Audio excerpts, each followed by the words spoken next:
Every December, our world turns red and white. We see the same Santa Claus smiling with a Coca-Cola in hand, the glowing trucks on snowy roads, and ads filled with warmth, nostalgia, and happiness.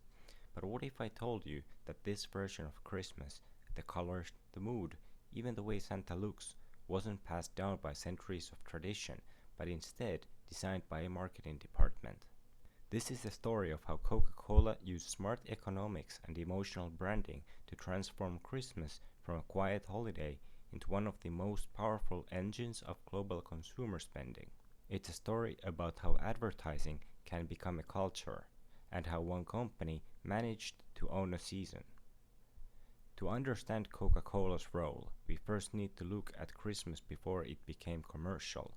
In the early 1800s, Christmas was mostly a modest religious or community event.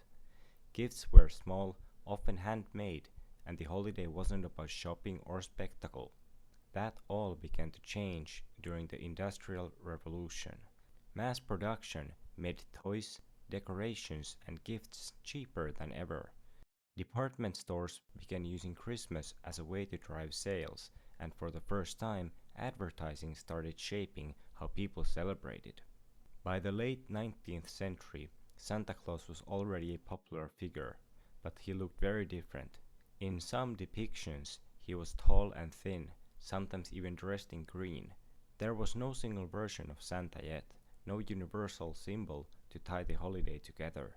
In other words, Christmas had commercial potential, but it didn't have a brand identity, and that's exactly what Coca-Cola would create. In the early 1930s, Coca-Cola faced a problem. People thought of Coke as a summer drink. When winter came, sales dropped sharply. The company needed a way to make people buy Coke even when it was freezing outside. The solution came from their marketing team. If they could link Coca-Cola with the warmth and joy of Christmas, with family, comfort, and tradition, people might drink it all year around. So in 1931, Coca-Cola commissioned illustrator Haddon Sundblom to create a new image of Santa Claus for their holiday campaign. Not a strict bishop, not an elf-like figure, but a cheerful, friendly man. Someone human, joyful and warm, a Santa that felt real. And just like that, the modern Santa was born. Sundblom's creation was a masterpiece of emotional marketing. He painted Santa with rosy cheeks, a full belly, and that unmistakable red suit, the same shade as Coca-Cola's branding. It wasn't a coincidence. Every color, every pose, every expression was chosen to reflect the company's identity, warmth, friendliness, and togetherness. This was more than advertising, it was emotional branding. Coca-Cola wasn't just selling a drink anymore, it was selling a feeling. And that feeling, happiness, nostalgia, and family, was something people would pay for again and again. Within just a few years, Coca-Cola Santa had become the Santa, recognizable across the world. The impact of these ads went far beyond Coca-Cola's sales. By the 1950s, the red-suited, smiling Santa had become the global image of Christmas. Department stores used him in window displays, Hollywood films adopted the look, and soon he appeared everywhere from postcards to TV specials. What Coca-Cola had created wasn't just an ad campaign, it was cultural infrastructure. It blurred the line between commerce and tradition, showing that marketing could do more than sell. It could define how people celebrate.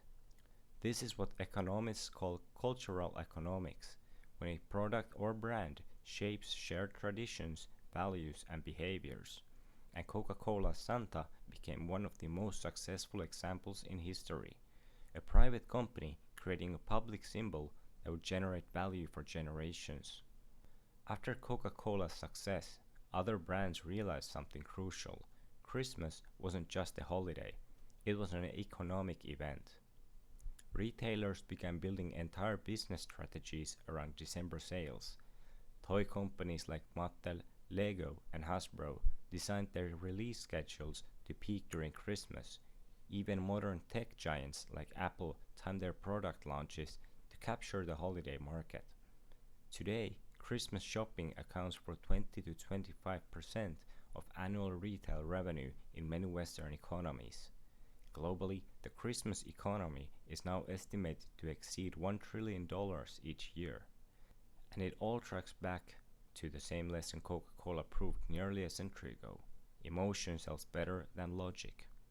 Even now, Coca-Cola continues to dominate Christmas marketing. The Holidays Are Coming truck campaign, first launched in 1995, still airs every year, and for many people, seeing that glowing red truck is the official start of the holiday season. Think about that for a moment.